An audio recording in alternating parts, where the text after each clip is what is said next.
होती हो, बोलिए। सुनिए, मैं जवाब देता हूं, बिल्कुल सुनिए, मैं विवेक श्रीवास्तव को जवाब देता हूं, सुनिए। भगवत गीता उसको जस्टिफाई। आप बोलिए श्लोक पढ़ के बताओ। अरे बताइए, श्लोक पढ़ के बताओ, श्लोक बोलो। विवेक श्रीवास्तव, श्लोक बोलो, बोलो कहां लिखा है, बोलो श्लोक बोलो। दलित अगर अरे बोलो ना, बोलता है चिल्लाते चले जा रहे हैं, बोल नहीं पा रहे। तो जय श्री राम दोस्तों, आजकल जैसे सनातन धर्म के खिलाफ बोलने का जैसे पैसा नहीं चल पड़ा, उल्टा सीधा सनातन धर्म को गालियाँ देना, उसको उल्टा सीधा बोलना, और ये सब फालतू की बकवास जैसे आजकल का तो ट्रेंड बना हुआ है। ऐसे ही मामले में अभी लेटेस्ट डिबेट में सुधांशु त्रिवेदी जी के विवेक श्रीवास्तव जो लेफ्ट के नेता हैं, वो सनातन धर्म को पता नहीं आतंकवादी पता नहीं क्या क्या कर रहे हैं। तो इसी मामले में सुधांशु त्रिवेदी जी ने जबरदस्त रिएक्शन दिया इनके ऊपर, और किस तरीके से उनकी पोल खोल लिया है और कहा है कि इस्लामिक देशों में जो धमाके हो रहे हैं वो हिंदू नहीं करना जाके, और सनातन धर्म को मानने वाला नहीं करना। औकात नहीं है स्टालिन के नाम के बोलने की, तो पता लगा के मस्जिदें उड़ाई और यहाँ भड़बड़ कर रहे हैं। एक गीता का श्लोक बोलो ना, जहाँ पे व्यवस्था का नाम बोलो, श्लोक बोलो। पढ़ाई नहीं, आपने कौन सा अच्छा काम किया? अरे बोलो ना श्लोक, अब चिल्लाने लगे। ठीक है विवेक जी, हो गई ना, मैंने नहीं रोका ना, मैंने नहीं रोका ना। अब सनातन का मूल जो है, सनातन का मूल विवेक जी, मैं आपसे रिक्वेस्ट करता हूं, दीपक जी सुनिए।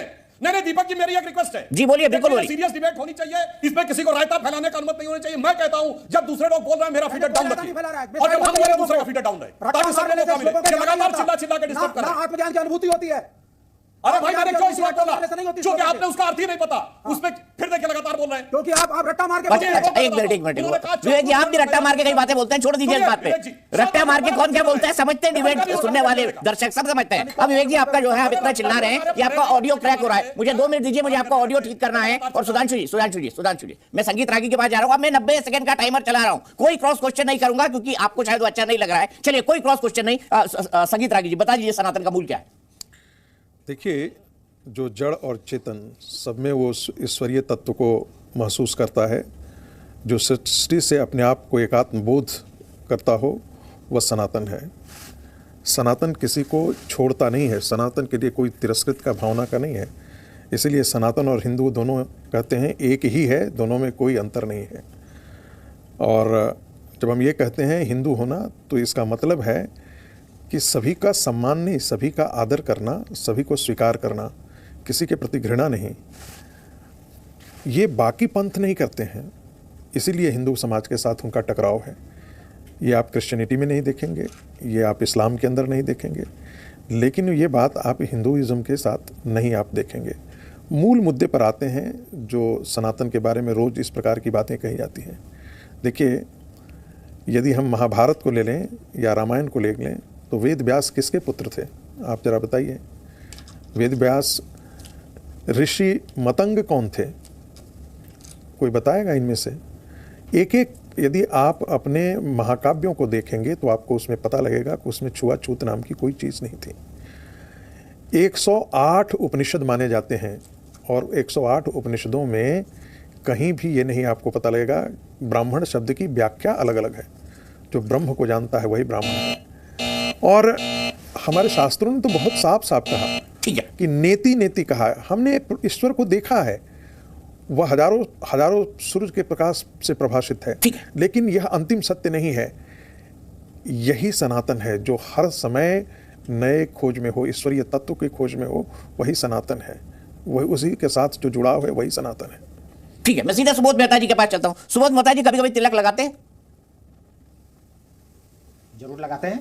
फिर इसका मतलब आपने ये सब जाति व्यवस्था वगैरह सब आपने फैलाई है, ये सब गड़बड़ आपने की है। देखिए, सबसे पहली बात यह है कि जो कॉन्टेक्स्ट है उसको आप कॉन्टेक्चुअलाइज कीजिए। जिस तरीके से ये धर्म के ऊपर विचार हो रहा है और डिबेट हो रहा है, धर्म पे विचार करना एक बहुत गहरी बात है। इसको इस तरीके से हर दिन धर्म के ऊपर डिबेट हो रहा है, डेवलपमेंट के ऊपर डिबेट नहीं हो रहा है। जब से इंडिया अलायंस बनी है तब से नरेंद्र मोदी जी और पूरा एनडीए का कुनबा हताश है, नर्वस है। इस कारण से कभी जो है आप सिविल कोड की बात करते हैं, आपके नेता जगदानंद सिंह, आपके नेता जो शिक्षा मंत्री है, वो कहां से बोलते हैं? सुबोध मेहता जी बताइए ना, वो सनातन पर बयान दे रहे हैं। आपके एक सहयोगी उदयनिधि स्टालिन ने वहां पर बयान दिया, उसके बाद ए राजा ने दिया, उसके बाद मिस्टर परमेश्वर जो कर्नाटका के हैं उन्होंने दिया। ये कौन दिलवा रहा है? ये मोदी जी दिलवा रहे हैं इंडिया के नेताओं से बयान। ये दीपक जी इस बात को कॉन्टेक्चुअलाइज कीजिए, इसलिए मैं कह रहा हूं सर, किस कॉन्टेक्स्ट में समझो, बता दीजिए ना, प्रकाश डालिए। पहली बात। दूसरी बात यह है कि जिस तरीके से सनातन धर्म हो या कोई और अन्य धर्म हो, अगर कोई भी रैशनल रीजनिंग के साथ, क्रिटिकल थिंकिंग के साथ हो, पोस्ट मॉडर्न समाज में कुछ बातें तार्किक नहीं है, वो बातें को जो है हमारे समाज को मानना ठीक नहीं होगा। ये लगातार हिंदू धर्म में भी और सनातनी में भी ये परंपरा रही है कि उस चीज को हम लोगों ने छोड़ा है। ठीक है। यहाँ तक बात रही जगदा बाबू की, जगदा बाबू ने बोला कि भाई तिलक लगाने वाला, तो आप हमें ये बताइए कि गांधी का सनातन लोगे कि गॉडसे का सनातन लोगे आप? आगे एक ही लाइन है आपका, गांधी और गोडसे, कोई बात नहीं, जवाब आपकी तरफ है। तिलक लगाने की जो बात है वो गॉडसे की सनातन की बात जगदा बाबू ने की।